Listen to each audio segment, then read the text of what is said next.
ओम शांति। आज 9 जुलाई 2023 अव्यक्त बाप दादा के महावाक्य हैं जो कि रिवाइज हैं 26 फरवरी 1995 के। संगम युग उत्सव का युग है। उत्सव मनाना अर्थात अविनाशी उमंग उत्साह में रहना। आज त्रिदेव रचता त्रिमूर्ति शिव बाप अपने रूहानी डायमंड्स के साथ डायमंड जुबली व डायमंड जयंती मनाने आए हैं। तो आज बाबा हमें क्या कह रहे हैं बच्चों को? रूहानी डायमंड्स, त्रिदेव रचता, तीन देव, ब्रह्मा विष्णु शंकर के भी रचयिता।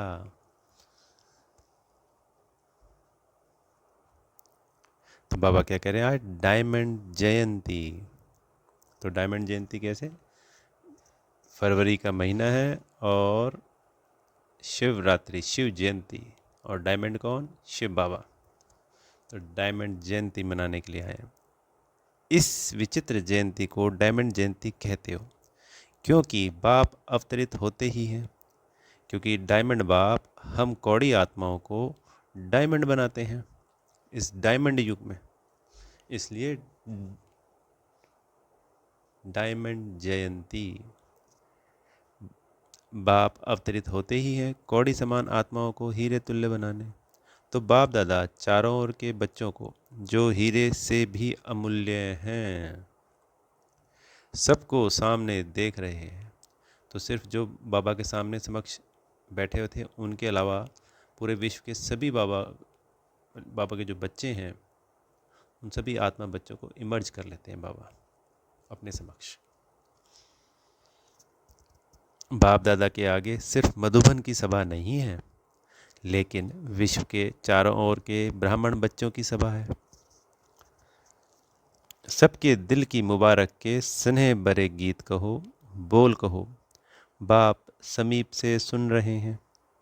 क्योंकि शिव जयंती का दिन है, बहुत बहुत बच्चे हर्षित होते हैं, बधाइयाँ होती हैं, खुशियाँ होती हैं, अनेकों अनेक बच्चे गीत गाते हैं। बाबा हमेशा कहते हैं ना, गीत है वाह बाबा वाह, और बाबा कहते हैं वाह बच्चे वाह। तो बाबा कह रहे हैं वो गीत ऐसे बोल रहे हैं जैसे बाप समीप से सुन रहे हो। दिल की आवाज़ दिलाराम के पास पहले पहुंचता है। तो जब हम दिल से बाबा को याद करते हैं तो हमारी आवाज़ बाबा के पास स्वतः ही ऑटोमेटिकली पहुंच जाती है। कितना वंडरफुल खेल है कि वो निराकार परमात्मा सिर्फ हम मन में बात करते हैं और हमारे मन में शब्द उच्चारित होते ही उस परमात्मा तक पहुंच जाते हैं, उस दिलाराम बाप तक। तो बाप दादा देख रहे हैं कि बच्चों की सेवा का प्रत्यक्ष प्रमाण चारों ओर से मधुबन बाप के स्वीट होम तक पहुंच रहा है। तो पूरे विश्व में चूँकि सेवाएं चल रही हैं और मधुबन में भी पहुंच रहा है, और बाप तो कह रहे हैं कि बाप के स्वीट होम तक पहुंच रहा है।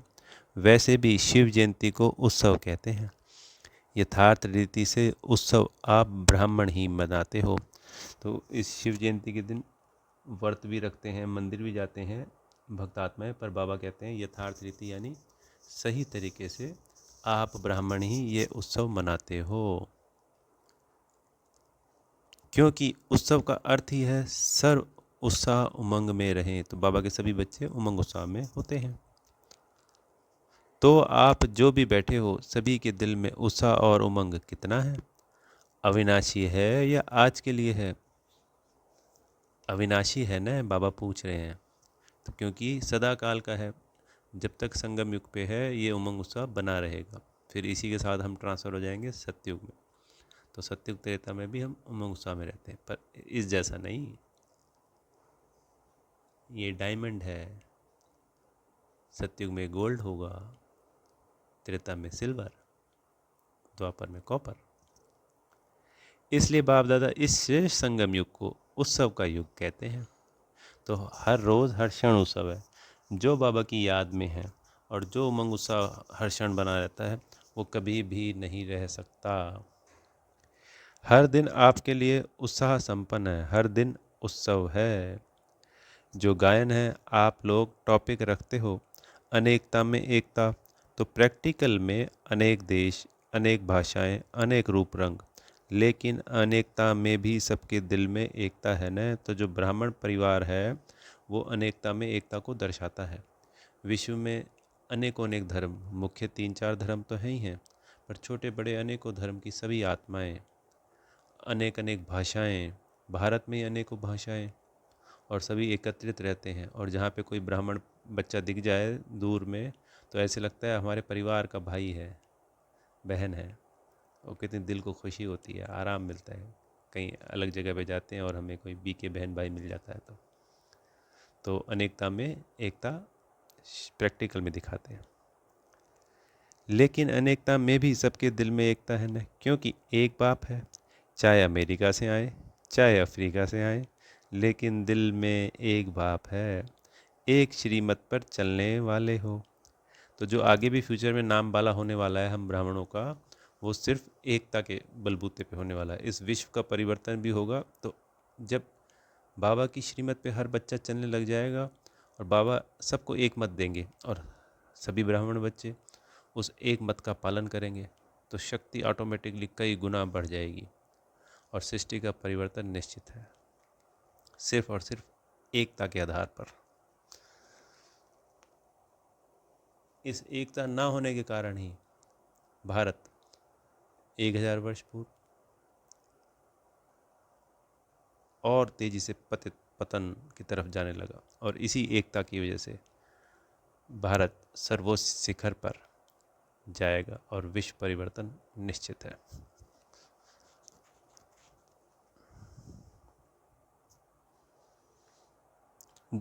तो बाप दादा को अच्छा लगता है कि अनेक भाषा में होते हुए भी मन का गीत, मन की भाषा एक है। चाहे किसी भी भाषा वाले हों, काला ताज तो मिला है। सभी हेडफोन से अपनी अपनी भाषा सुन रहे हैं। काला ताज पापा कह रहे हैं जैसे हेडफोन लगा रखे होते हैं दूसरी भाषाओं वाले ने, कन्नड़, तमिल, तेलुगु, फिर कनाडा से कोई आया है, कोई अमेरिका से आया है तो उनकी इंग्लिश में फ़र्क होता है, कोई कहीं से कोई कहीं से। तो ऐसे अनेक अनेक भाषाओं की लिए सभी जो दुभाषीय होते हैं तो बाबा जैसे मुरली चला रहे होते हैं तो वो मुरली को उसी भाषा में कन्वर्ट कर रहे होते हैं और फिर सबने रेडियो के द्वारा उस फ्रिक्वेंसी के द्वारा अपनी भाषा में उसको सुन रहे होते हैं। तो सबने हेडफोन लगा रखे थे। तो बाबा कहते हैं कि काला ताज तो मिला हुआ है अभी यही काला ताज बदल कर गोल्डन हो जाएगा, लेकिन सबके मन की भाषा एक है और एक ही शब्द है। एक शब्द समझ गए? मेरा बाबा, मेरा बाबा। सभी भाषा वाले बोलो मेरा बाबा। हाँ, यह एक ही है। तो अनेकता में एकता है ना। तो उत्सव में रहने वाले अर्थात सदा उत्सव मनाने वाली श्रेष्ठ आत्माएं हो। तो हर क्षण अपने आप को ये समझना चाहिए कि हम तो उत्सव में हैं। तभी बाबा कहते हैं ये जो आते हैं ना उत्सव जो कलयुगी आत्माएं मनाती हैं, होली, दीपावली, रक्षाबंधन, तो ये हम सिर्फ एक संसार में रहने के हिसाब से हमें करना है। पर ये नहीं कि हम जैसे और आत्माएं तो एक खुशी का माहौल ढूंढती है, क्योंकि हर वक्त खुश रहना आसान नहीं। पर हमें तो बाबा मिल गया तो हर क्षण हर खुशी उमंग उत्साह मौज में रहते ही रहते हैं बाबा के बच्चे। बाबा को याद करो और खुशी हाजिर। बाबा की याद में रहो उमंग उत्साह से भरपूर। कभी भी उत्साह कम नहीं होना चाहिए। पहले भी सुनाया था ब्राह्मण जीवन का सांस है उमंग उत्साह।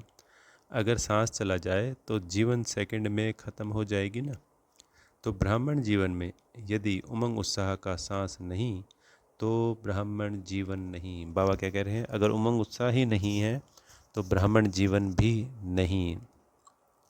तो सदा उमंग उत्साह में होगा वो फलक से कहेगा कि ब्राह्मण है ही उमंग उत्साह के लिए। और जिसका उमंग उत्साह कम हो जाता है उसके बोल ही बदल जाते हैं। वो कहेगा है तो सही, होना तो चाहिए, हो जाएगा। तो ये भाषा और उस भाषा में कितना अंतर है। उमंग उत्साह सामने वाला का प्रत्यक्ष अनेकों आत्माओं पर प्रभाव भी डालता है और दूर से ही नज़र आता है। और अपने आप ही आत्माएं पूछती हैं कि आपको तो हम तो कई वर्षों से जानते हैं, पर हमेशा में हमने आपको उमंग उत्साह में देखा है। इसका राज क्या है? तो फिर बाबा का मैसेज उन तक पॉजिटिवली जाता है, और जो वायुमंडल वातावरण भी है इस उमंग उत्साह से हमेशा पॉजिटिव बनता है। तो उस घेरे में जहाँ पे आप वर्क करते हैं, जहाँ पे आप रहते हैं, उस गृहस्थ आश्रम में, तो जब दूसरी आत्माएं आती हैं तो उनको खुद को उस की महसूसता होती है, खुशी की, उमंग उत्साह की। जैसे दादियों के पास जाते हैं, मधुबन में जाते हैं, तो हमेशा अपने आप ही स्वतः ही खुशी, उमंग उत्साह की अनुभूति होती है ना जी। ऐसे बाबा के हर बच्चे के हर घर से दूसरी आत्माओं को, चाहे वो ऑफिस है, चाहे वो घर है, जहाँ पे भी वो वर्किंग कर रहे हैं, वो अनुभूतियाँ हर प्रत्येक आत्मा को होनी चाहिए।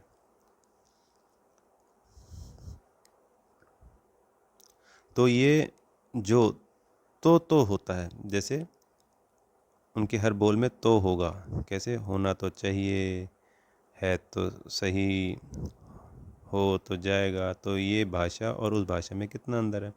उनके हर बोल में तो ज़रूर होगा, होना तो चाहिए, तो ये तो जो तो होता है ना। ये उमंग उत्साह का प्रेशर कम होने से ही ऐसे बोल, कमजोरी के बोल निकलते हैं। तो उमंग उत्साह कभी कम नहीं होना चाहिए। उमंग उत्साह कम क्यों होता है? बाप दादा कहते हैं, सदा वाह वाह कहो। कहते हैं वाई वाई, वाई वाई यानी क्यों क्यों, वाई।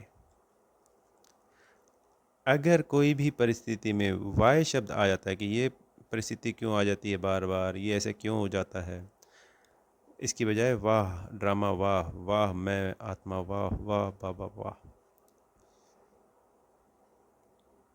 अगर वाय शब्द आ जाता है तो उमंग उत्साह का प्रेशर कम हो जाता है।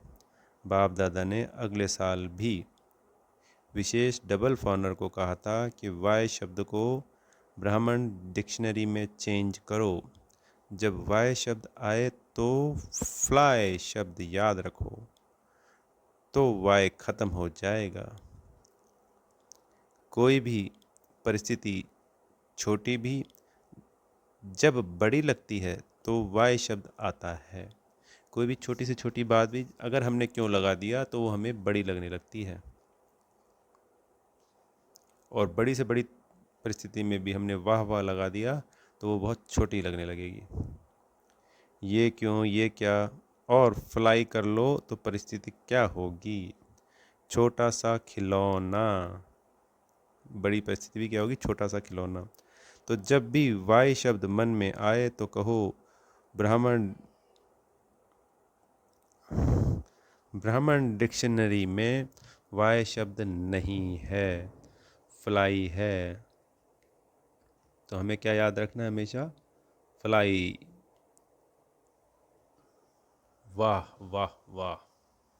बाबा ने यानी लास्ट ईयर की मुरली में बच्चों को, जो फॉरेनर बच्चे हैं, डबल फॉरेनर, उनको ये इंस्ट्रक्शंस दिए हैं कि वाई वाई के बजाय फ्लाई फ्लाई करो, क्योंकि वाई वाई हाय हाय करा देता है। बाप दादा को भी हंसी भी आती है। एक तरफ कहेंगे नहीं, हमारा जैसा श्रेष्ठ भाग्य किसका नहीं है। अभी अभी यह कहेंगे और अभी अभी उत्साह कम हुआ तो कहेंगे पता नहीं मेरा भाग्य ही ऐसा है, मेरे भाग्य में इतना ही है, तो हाय हाय हो गया ना। तो जब भी हाय हाय का नज़ारा आवे तो वाह वाह कर लो, तो नज़ारा भी बदल जाएगा और आप भी बदल जाएंगे। तो जैसे कभी कोई परिस्थिति आती है, हमारे को लग रहा है कि सरकमस्टांस बदल रहे हैं, दूसरी आत्मा हमारे पे हावी हो रही है, या कुछ भी ऐसा जो विपरीत हो रहा है, तो उस वक्त मन में ये थॉट लाना चाहिए, वाह मैं आत्मा, वाह वाह बाबा, वाह वाह ड्रामा, वाह वाह बेहद का कल्याणकारी ड्रामा, वाह। तो सारा फोकस इसी पे कर देना है, जो हो रहा है उसको होने देना है, हमको उसका रिप्लाई नहीं करना है। हाँ, अगर हमारा कर्म कहीं इन्वॉल्व है तो कर्म करते हुए वाह ड्रामा, वाह वाह ड्रामा, वाह वाह ड्रामा, वाह, तो हमारी स्थिति वैसे की वैसी रहेगी। वो अगर हमने कहा ये क्यों क्या कैसे में फंस गए तो वो तो बहुत लंबा खिंच जाएगा, और वह ड्रामा करते करते देखेंगे कुछ सेकंड या कुछ मिनटों में बिल्कुल स्थिति संपूर्णतः बदल जाएगी। वो परिस्थिति बदल जाएगी और हमारी स्थिति और ऊंची हो जाएगी। डबल विदेशी आजकल पॉजिटिव थिंकिंग का कोर्स कराते हो ना? सभी विदेश में विशेष कोर्स यह कराते हो। तो पॉजिटिव थिंकिंग, हमेशा पॉजिटिव रहना है, सोच हमेशा पॉजिटिव रखो। इस तरीके के कोर्स अब भारत में भी होते हैं जो नॉन बी के हैं, पर हमें तो बाबा की श्रीमत पे चलना है, तो हमेशा हम पॉजिटिव ही रहेंगे। अलग अलग कोर्स करने की ज़रूरत ही नहीं है। हमारे कोर्स में, बाबा वाले कोर्स में, संसार के सारे कोर्स सम्मिलित हैं। हाथी के पैर में सबका पैर, ये सब हमसे ही निकले हुए हैं।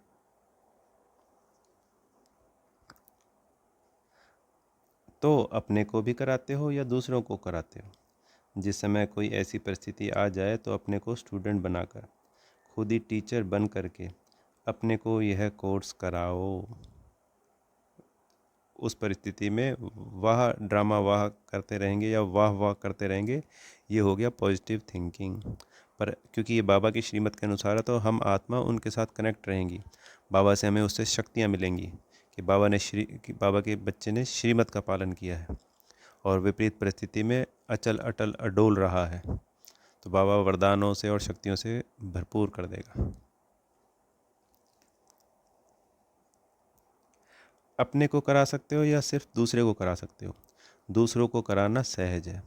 जब यह नेचुरल स्थिति हो जाए तो हर व्यक्ति को, बात को पॉजिटिव वृत्ति से देखो। हर व्यक्ति को, और कोई भी बात होगी उसको पॉजिटिव वृत्ति से देखो। सुनो या सोचो तो कैसी स्थिति रहेगी। आजकल के साइंस द्वारा भी ऐसे साधन निकले हैं जो रफ माल को भी बहुत सुंदर रूप में बदल देते हैं। देखा है ना, क्या से क्या बना देते हैं। तो आपकी वृत्ति क्या ऐसा परिवर्तन नहीं कर सकती जो विपरीत बात को या विपरीत परिस्थिति को हमारी पॉजिटिव वृत्ति उसको क्या से क्या यानी पॉजिटिविटी में बदल दे, उसको पूरा पूर्णतः चेंज कर दे।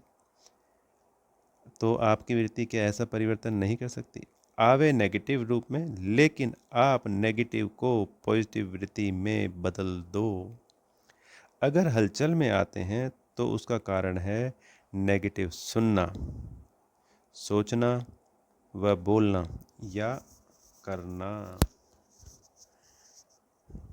पहले नेगेटिविटी मन के संकल्प से शुरू होती है। उसको हम रमण चिंतन अगर करते रहेंगे तो फिर वो बाद में एक लंबा चिंतन बन जाती है, और फिर मुख से बोल भी वही होते हैं और फिर हमसे कर्म भी वही होते हैं। इसलिए बाबा हमेशा अनेक अनेक बातें कहते हैं कि हमेशा समान में रहो, मुरली के पॉइंट मनन चिंतन करो, स्वदर्शन चक्र घुमाओ, परम धाम में आके मुझसे चिट चैट करो, रूहानी सत्संग करो, रूहानी बातें करो, अपने दिल की बात करो, सूक्ष्म वतन में आओ, बाप दादा के संग बैठो। अनेक अनेक ड्रिल बता रखी हैं बाबा ने, अनेक अनेक बातें कि मन में व्यर्थ आए ही ना। ऐसा करते करते करते फिर ऐसी स्थिति होती है कि मन हमेशा पॉजिटिव को ही अडॉप्ट करता है, नेगेटिव उसके दूर दूर तक आता ही नहीं है। ये मॉडल बनाते हो ना, ना सोचो, ना देखो, ना बोलो, ना करो। वो चार बंदल वाला मॉडल हो गया। ना तो ऐसा सोचना है, ना देखना आंखों से, ना बोलना है मुख से, और ना करना है। साइलेंस की पावर क्या नेगेटिव को पॉजिटिव में नहीं बदल सकती? साइलेंस की पावर से होगा ये, बाबा कह रहे हैं यहाँ पर। आपका मन और बुद्धि ऐसा बन जाए जो नेगेटिव टच नहीं करे, सेकंड में परिवर्तन हो जाए, ऐसे तीव्र गति की अनुभूति कर सकते हो। मन और बुद्धि ऐसा तीव्र गति का यंत्र बन जाए, बन सकता है कि टाइम लगेगा। तो कैसे लगेगा? कि मन और बुद्धि में हमेशा पॉजिटिव पॉजिटिव रहे, साइलेंस की पावर से, कि जहाँ जितने बहुत कम की ज़रूरत है, बहुत कम बोलने के जवाब देना है, तो जितना कम बात करेंगे और साइलेंस की पावर से मन और बुद्धि की शक्तियाँ बढ़ती जाएंगी। और मन में क्या चलता रहेगा? बाबा का याद, मनन चिंतन, मुरली के पॉइंट, सुमान। तो फिर क्या समय आएगा कि मन और बुद्धि शक्तिशाली हो जाएंगे, तो कोई नेगेटिव थॉट आने की कोशिश भी करेगा तो उसको टच करते ही भस्म हो जाएगा, यानी चेंज हो जाएगा। ऐसी स्थिति बन जाती है। पर बाबा की श्रीमत और लंबे काल का अभ्यास यहाँ पे वर्क करता है। टाइम लगेगा, बाबा पूछ रहे हैं कि नेगेटिव बात आएगी तो कहेंगे थोड़ा सोच तो दो, देखे तो सही कि क्या है। क्विक स्पीड से परिवर्तन हो जाए, इसको कहा जाता है ब्राह्मण जीवन का मजा मौज। वैसे तो अभी कहा कि लंबे काल का अभ्यास, पर बाबा ने अगर कह दिया कि ये हुआ ही पड़ा है तो समझ लीजिए हुआ ही पड़ा है।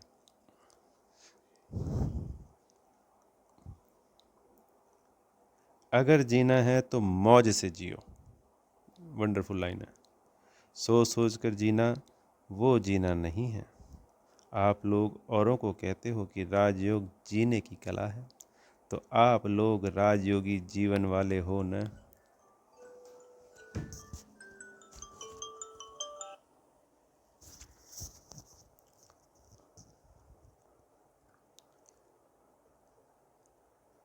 जब राजयोग जीने की कला है तो राजयोगियों की कला क्या है? यही है ना।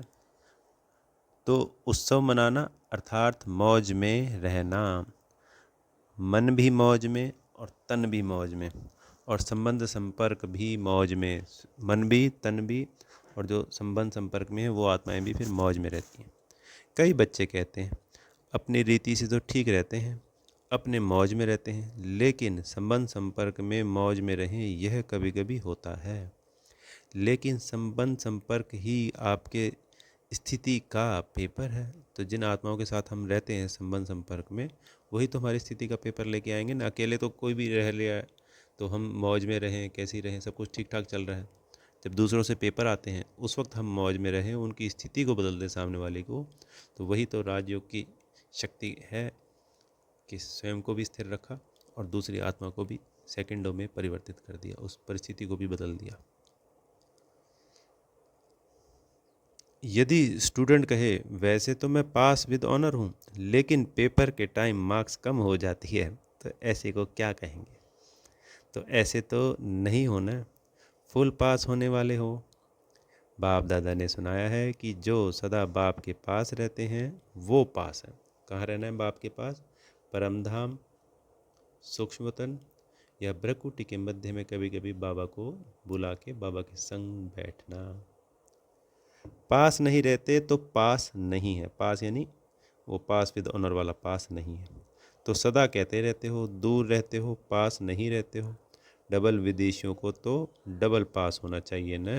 अच्छा, तो डबल विदेशियों ने इस बारी हाई जंप लगा दी है। मधुबन में हाई जंप लगाकर पहुंच गए। इस बार हर वर्ष से ज़्यादा संख्या में डबल विदेशी मधुबन पहुंचे हुए हैं। तो बाबा जो हाई जंप है वो संख्या के अनुसार। अच्छा, डबल विदेशियों को भी कईयों को पटरानी बनने का चांस तो अच्छा मिला है। पटरानी बनने में मज़ा है कि नहीं? आप लोगों की तो अटैची इतनी है जो उस पर ही सो सकते हो। तो पटरानी का तात्पर्य पिछली मुरली में बाबा ने बताया था कि पटरानी या पटराजा बनना है, यानी कि ज़मीन पे सोने वाला। पट यानी ज़मीन पे सोने वाले, पटराजा पटरानी। तो शायद इस वक्त क्योंकि संख्या ज़्यादा थी तो वहाँ उनको भी ज़मीन पे सोना पड़ा होगा, तो जिसकी वजह से बाबा ने कहा कि इस बार आप भी पटरानी पटराजा बन गए। और बाबा कह रहे हैं आपकी तो अटैचियाँ इतनी हैं जो उस पर ही सो सकते हो, क्योंकि एक बड़ी लाते हैं एक छोटी लाते हैं, तो छोटी को तकिया बनाओ, जगह बच जाएगी। अच्छा लगता है बाप दादा सीन देखते हैं कैसे भारी भारी अटैचियाँ घसीट कर ला रहे हैं। अच्छी सीन लगती है ना। संगम पर ये मेहनत भी थोड़े समय की है, फिर तो प्रकृति भी आपकी दासी होगी। तो दासियाँ भी बहुत होंगी, प्रकृति भी दासी होंगी और रियल दासी भी बहुत होंगी। फिर आपको सामान उठाने की ज़रूरत नहीं। अभी अपना राज्य स्थापन हो रहा है, इस समय गुप्त वेश में हो, सेवाधारी हो, इसलिए राज्य अधिकारी फिर बनेंगे। तो सेवाधारियों को सब प्रकार की सेवा करनी पड़ती है। जितनी अभी तन मन धन और संपर्क से सेवा करते हो, उतना ही वहाँ सेवाधारी मिलेंगे। जहाँ यहाँ तन मन धन से हम करेंगे सेवा, उतने ही सेवाधारी कहाँ मिलेंगे? सतयुग और त्रेता में। क्योंकि जितना बड़ा महाराजा होगा, रॉयल कुल में होगा, उसके उतने ही सेवाधारी होंगे। सतयुग, त्रेता, द्वापर, कलयुग। सबसे पहले तो यह प्रकृति के 5 तत्व ही आपके सेवाधारी बनेंगे। अपना राज्य भाग्य स्मृति में है ना, यानी याद है ना। कितने बारी राज्य अधिकारी बने हैं?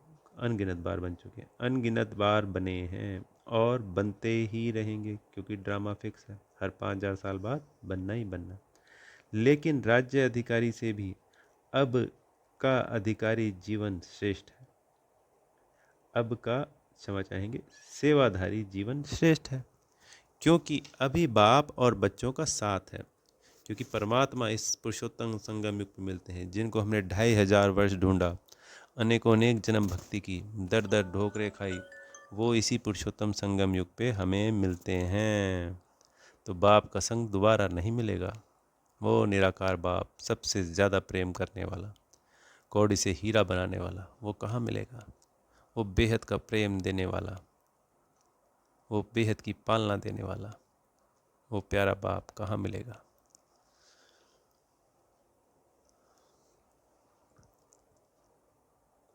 लेकिन सेवा का प्रत्यक्ष फल अभी मिलता है। बाप का स्नेह, सहयोग और बाप द्वारा मिले हुए खजाने प्रत्यक्ष फल के रूप में मिलते हैं। जब भी कोई विशेष सेवा करते हो और युक्ति युक्त सेवा करते हो, तो कितनी खुशी होती है, मतलब वंडरफुल खुशी होती है, जिसकी हम कल्पना भी नहीं कर सकते। उस समय चेहरे का फोटो निकालो तो कैसा होता है? तो एक तरफ सेवा करते हो, दूसरी तरफ प्रत्यक्ष फल आपके लिए सदा तैयार है ही है। एक हाथ से सेवा करो, दूसरे हाथ से फल खाओ। ऐसे अनुभव होता है कि सेवा में बड़ी मेहनत है, सेवा में हलचल होती है या नहीं? बाबा पूछ रहे हैं कि ऐसा अनुभव होता है कि एक हाथ से सेवा करो और दूसरे से फल खाओ, या फिर परेशानी सी लगती है कि सेवा में बड़ी मेहनत है, हलचल होती है? कभी कभी होती है। ये हलचल ही परिपक्व बनाती है। तो जो हलचल भी होती है, तो बाबा कह रहे हैं वही हमें मैच्योर बनाती है, अनुभवी बनाती है। हलचल में इसलिए आते हो जो सिर्फ वर्तमान को देखते हो, लेकिन वर्तमान में छिपा हुआ भविष्य जो है वो स्पष्ट नहीं दिखाई देता, इसलिए हलचल में आते हो। कोई भी बड़े से बड़ी नाजुक परिस्थिति वास्तव में आगे के लिए बहुत बड़ा पाठ पढ़ाती है। क्योंकि संसार में भी जो अनुभवी आत्माएं होती हैं, वो उनके साथ भी ऐसी परिस्थितियां गुजरी होती हैं। तो कहते हैं ना, घाट घाट का पानी पिया हुआ है, या ये तो बहुत अनुभवी है, हर बात को टैकल कर लेता है। तो उन्होंने उस अपने जीवन में उन बातों को देखा हुआ होता है। तो जब तक हम सेवाधारी देखेंगे नहीं, हमारे सामने परिस्थितियाँ आएंगी नहीं, तो आगे हम फिर कैसे मैच्योर बनेंगे? कैसे हम उनके ऊपर विजय प्राप्त करेंगे? और कैसे आने वाले हमारे बहन भाइयों को, आत्मा भाइयों को सिखाएंगे, बताएंगे? तो अनुभवी तो बनना है ना सबको। लेकिन वह आपकी टीचर है, वह परिस्थिति नहीं है। बाबा कह रहे हैं परिस्थिति वास्तव में आगे के लिए बहुत बड़ा पाठ पढ़ाती है। उस नज़र से देखो, इस परिस्थिति ने क्या पाठ पढ़ाया। इसको कहा जाता है नेगेटिव को पॉजिटिव में परिवर्तन करना। सिर्फ परिस्थिति को देखते हो तो घबरा जाते हो, और परिस्थिति माया द्वारा सदा नए नए रूप में आएंगी। वैसे ही नहीं आएगी, जिस रूप में आ चुकी है उस रूप में नहीं आएगी, हर बार बदल बदल के आएगी, नए रूप में आएगी। तो उससे घबरा जाते हैं, ये तो नई बात है, ये तो होता ही नहीं है, ये तो होना नहीं चाहिए। लेकिन समझ लो कि माया अंत तक बहुरूपी बन बहुरूप दिखाएगी। तो ये बहरूपिया है माया, जो हर बार बदल बदल कर आएगी। पर एक बार माया जीत बन गए तो फिर ये चाहे कैसी बदल के आए, प्रकृति जीत बन गए, जगत जीत बन गए, तो फिर ये बौना की बौना रह जाएगी, पहाड़ भी रूई समान बन जाएगी। माया को बहुरूपी बनना बहुत जल्दी और अच्छा आता है। जैसे आपकी स्थिति होगी ना, वैसी परिस्थिति बनाकर आएगी। आज मानो आप थोड़ा अलबेले जीवन में हो तो माया भी उसी अलबेले परिस्थिति के रूप में आएगी। आपका मूड थोड़ी ऑफ है, जैसी होनी चाहिए वैसी नहीं है, तो मूड ऑफ की परिस्थिति के रूप में ही आएगी। फिर सोचते हैं पहले ही मैं सोच रही थी, फिर ये क्या हुआ। इसलिए माया को देखने के लिए, जानने के लिए त्रिकालदर्शी और त्रिनेत्री बनो। आगे पीछे सामने त्रिनेत्री बनो। आप सभी त्रिनेत्री और त्रिकालदर्शी हो ना। डबल फॉरनर्स त्रिकालदर्शी हैं, यस या नो सब बोलो तो मनी मन बाबा को जवाब देंगे। सब बोलो हाँ जी या ना जी, तो जवाब आता है हाँ जी। अपनी भाषा तो ये सब अच्छा बोलते हो। सब खुश हो, तो फिर जवाब आया हाँ जी। इतने बड़े संगठन में मज़ा आ रहा है, फिर जवाब आया हाँ जी। कोई कोई यह तो नहीं सोच रहे कि अगले वर्ष भीड़ में नहीं आएंगे थोड़ा पीछे आएंगे। तो बाबा ने अपने बच्चों के मन के संकल्प पकड़ लिए। संगठन का मज़ा भी प्यारा है वैसे आना तो प्रोग्राम प्रमाण ही, ज़्यादा नहीं आना, लेकिन आदत ऐसी होनी चाहिए जो सब में एडजस्ट कर सकें। एडजस्ट करने की पावर सदा विजयी बना देती है। ब्रह्मा बाप को देखा तो बच्चों से बच्चा बनकर एडजस्ट हो जाता, बड़ों से बड़ा बनकर एडजस्ट हो जाता। चाहे बेकरी लाइफ, चाहे साधनों की लाइफ, दोनों में एडजस्ट होना और खुशी खुशी से होना, सोच कर नहीं। बाबा ब्रह्मा बाबा बड़े के साथ बड़ा, छोटे के साथ छोटा, बच्चे के साथ जवान, के साथ जवान, सबके साथ उसी उनकी स्थिति में ढल जाते।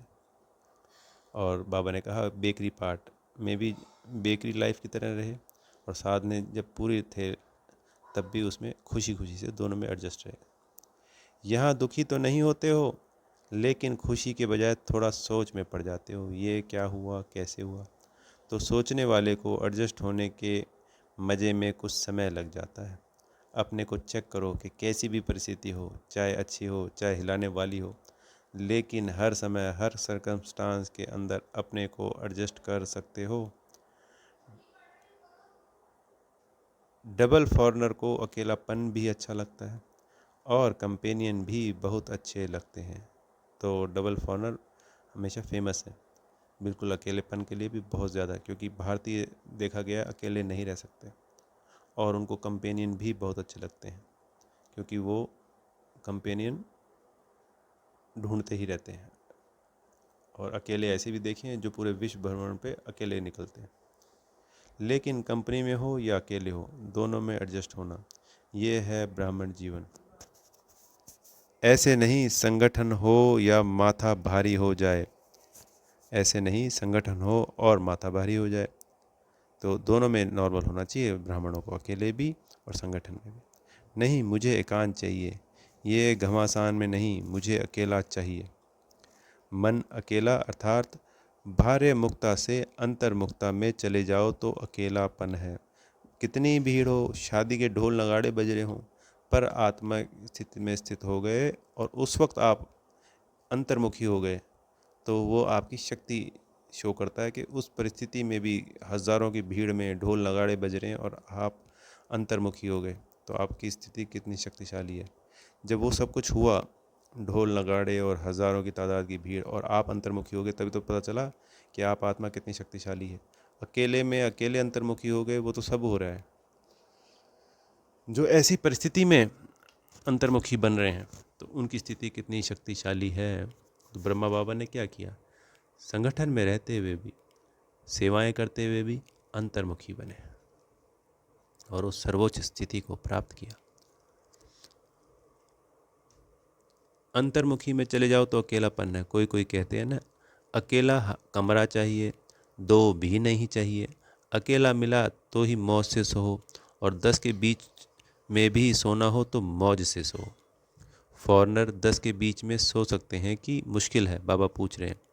सो सकते हैं, हाँ जी, हाँ जी का जवाब आया। अच्छा, अभी अगले वर्ष बीस बीस को सुलाएंगे।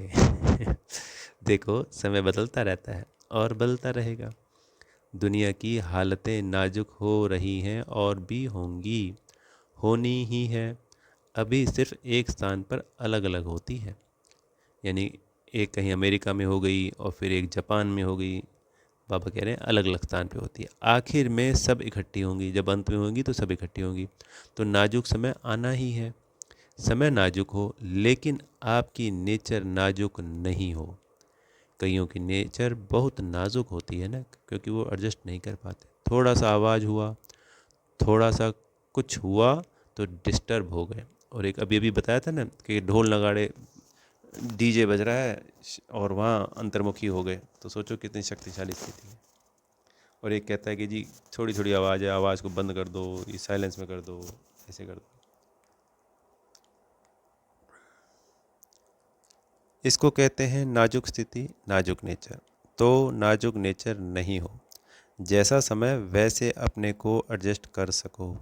ये अभ्यास आगे चलकर बहुत काम में आएगा, क्योंकि हालतें सदा एक जैसी नहीं रहनी हैं।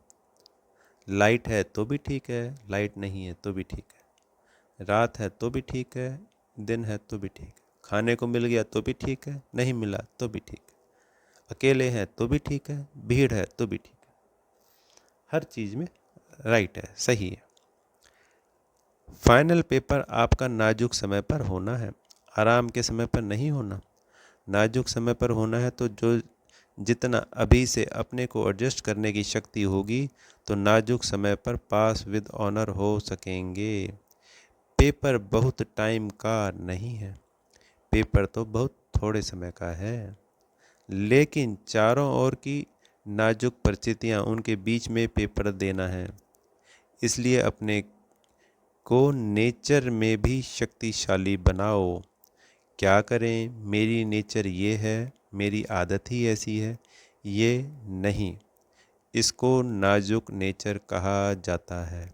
देखो, बाप दादा ने स्थापना के आदि में सब अनुभव करा दिया। जब आदि हुई तो राजकुमार और राजकुमारियों से भी ज़्यादा पालना, साधन सब अनुभव कराया, और आगे चलकर बेकरी लाइफ का भी पूरा अनुभव कराया। तो जिन्होंने दोनों अनुभव किया, उनकी आदत बन गई। तो आप लोगों के आगे तो ऐसा समय नहीं आया है। बाबा ये क्लियर कर रहे हैं, अंत समय में बहुत विकट परिस्थितियाँ होंगी और हमारा पेपर में वहाँ थोड़े से समय में ही पास होना ज़रूरी है। तो किसी की भी सेंसिटिव नाजुक नेचर नहीं होनी चाहिए। सभी परिस्थितियों में समस्थिति में रहना है। तो आप लोगों के आगे तो ऐसा समय आया नहीं है, लेकिन आना है। जहाँ भी रहते हो सभी हिलने हैं, सब आधार टूटने हैं। तो ऐसे टाइम पर क्या चाहिए? एक ही बाप का आधार। आप लोगों को तो बहुत आप लोग तो बहुत बहुत बहुत लकी हो, जो आने का समय आपका सहज साधनों का है। सहज साधनों के साथ साथ आपका ब्राह्मण जन्म है।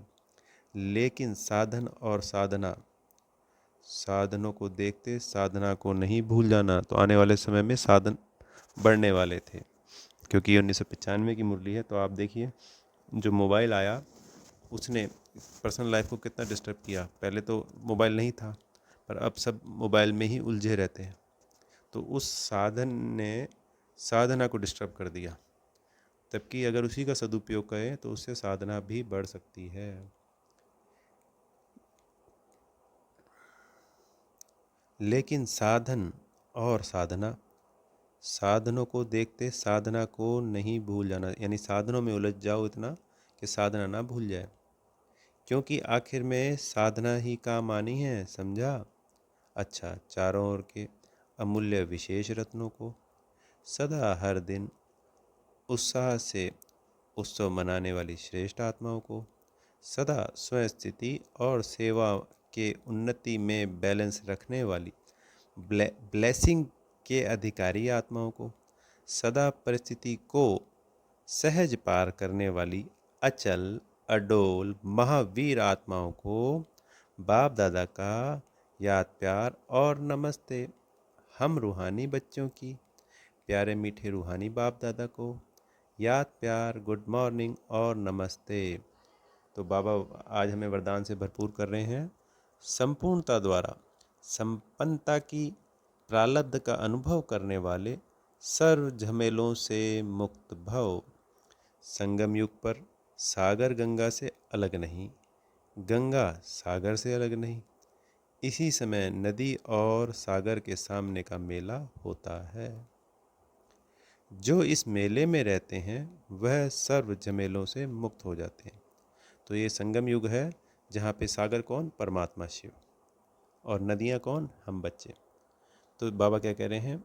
जो इस मेले में रहते हैं, नदी और सागर के हो गया ना, हम अगर हम नदी उस शिव बाबा की याद में उनके संग रहें हमेशा, तो सब झमेलों से मुक्त हो जाते हैं। लेकिन इस मेले का अनुभव वही कर सकते हैं जो समान बनते हैं।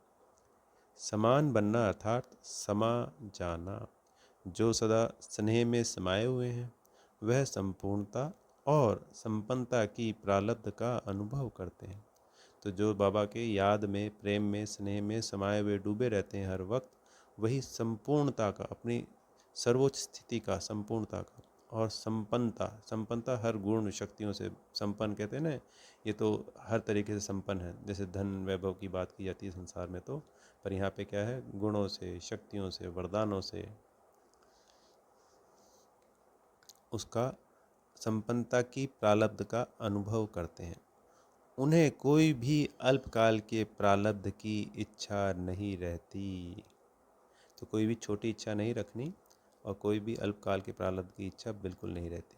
स्लोगन है, सदा एक बाप के श्रेष्ठ संग में रहो तो होलीएस्ट और हाईएस्ट बन जाएंगे।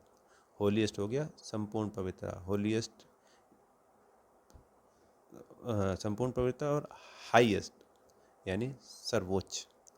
सदा एक बाप के श्रेष्ठ संग में रहो तो होलीएस्ट और हाईएस्ट बन जाएंगे। अच्छा, ओम शांति। बेहद का शुक्रिया प्यारे मीठे बाप दादा, प्यारे टीचर जी, प्यारे सदगुरु जी का।